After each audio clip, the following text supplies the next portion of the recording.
They are the same anti-American, anti-Western civilization crowd, whether it's BLM riots, whether it's pro-Hamas, whether it's crazy environmentalists, or in this case, these anti-Trump, anti-ICE. They're the same crowd. And what's worrying there, as you showed in the video, was that they have no issues with violence. Not only do they tolerate violence, they think it is a sound method to achieve their goals.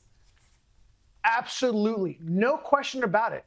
And by the way, and we saw it night after night, not in LA, all the BLM riots. I was also the Kings protest, the No Kings protest that in New York. Mm-hmm. And they didn't look. What you heard everyone whispering and talking and saying. You could hear them say it. Look, no violence. Let's not create violence. Even though that's where their intention was going, but they put it out there because they know that it's an issue for the narrative if they were violent. And I asked these people in the No Kings protest the same questions. And while it wasn't as across the board as it was in Los Angeles, I would say it's about 50% of people. I asked the same questions. 50% of the people at the No Kings protest felt the same way. They defended violence. They said this is stolen land. They didn't say this is not about due process, it's about destroying the system. So look, this is the left unmasked, straight up, pure and simple. It is. And you only have to wear a keffiyeh and walk amongst them, and they will say all those quiet bits out loud, the things they don't say on the sound bites, and because they know the violence is counterproductive as far as winning public support. They're not stupid, but they're more than ready to act violently. And let's have a look here at CBS. They're copping some criticism for promoting the rally, promoting it, and even promoting merchandise for the rally. Look at this. No King's Day merch for sale on Amazon, Temu and other e-commerce sites. I mean, have they given up any pretense of being a news organisation, Army? Yeah, it's not CBS. It's all of them, right? I mean, all of them are simply at this point, they're just pushing a narrative. They're polemic. It's polemic. It's not news. It's not reporting. Look, Rita, I was at the protest and I saw in the LA protest, and I saw them asking questions, and in a couple of cases, the same people that I spoke with, and they're asking the most anodyne questions possible, right? They didn't cut to the heart of the matter of why you're here.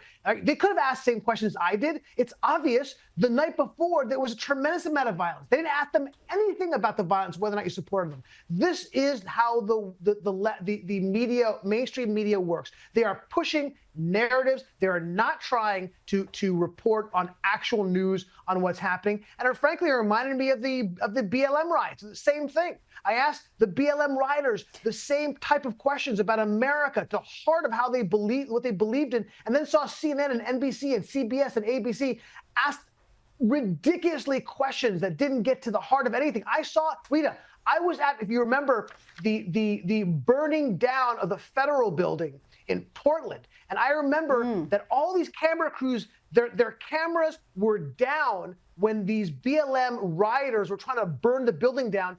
And then the cameras went up when the federal officers came out and threw out tear gas, as if they were doing it unprovoked. This is the business of the media organizations today, Rita. Well, that's why trust in the media in the US is at record lows. I think it's like something 1 in 10 Republicans has any trust in the mainstream media. Donald Trump is facing, some would say, an impossible balancing act, living up to the America First agenda, the no wars agenda, and America's role in the Israel-Iran conflict. Clearly, the Trump administration wants to demoralise the Iranian regime and ensure they don't get their hands on nuclear weapons, but how far do they go to make that happen? Here's what Secretary of State Marco Rubio said after Israel took action against Iran. He said, Israel took unilateral action against Iran. We are not involved in strikes against Iran, and our top priority is protecting American forces in the region. Israel advised us that they believed this action was necessary for its self-defense. President Trump and the administration have taken all necessary steps to protect our forces and remain in close contact with our regional partners. Let me be clear, Iran should not target US interests or personnel. Army, this is very difficult for the Trump administration. How can Donald Trump manage the expectations of the no war members of the base, which are not insignificant in number? Yeah, no, it's a very difficult situation. And frankly, look, we've talked about this before, and it's doubly true now. I think the Iran strike kind of highlighted this discrepancy and the split in the Republican Party between traditional Republicans and isolationist Republicans. I want to point out one thing first before I continue on down that road, is that when Israel was hit by ballistic missile after ballistic, like hundreds of ballistic missiles that slammed into Israel, killing Israelis, damaging buildings, the Iran deal, which is what Trump said he wanted to back out of it, he did in fact back out of it in his first administration, and went on and on saying we will never go back to that. Well, one of the reasons why we hated that and why that agreement was horrible was that they allowed Iran to continue to build and to develop ballistic missiles, and now you see the results today, as these things are slamming into Israel, killing Israelis. I just want to point that out, okay? And why Trump took us out of that deal. But going back to the split, no, it's a significant issue. You can see, look, J.D. Vance, as someone who is aligned with the more isolationist view, he said something really interesting in the Kennedy Center not long before the attack on Iran, when he said, "I'm not convinced Iran wants to build a nuclear weapon." I mean, what is he talking about? I know Trump doesn't believe that. Trump was firmly in the camp of they are trying to get it, and we will stop them no matter what it takes, including allowing Israel to do this. He knew Israel went to him and talked to him before the attack. He made that very clear, and Israel made that clear, and he gave him the green light because he understood that the talks with Iran that he was conducting were going nowhere. But when J.D. Vance says, "I don't know if they want it," it reminds me, Louita, I've told the story before. It reminds me of when I met with the Obama negotiators of the Iran deal, and I asked them the same question, and we're talking about Iran and nuclear weapons. They said to me, "How do you know they want to build nuclear weapons? We're experts and we don't know." It's alarming to me that he used the same language as them.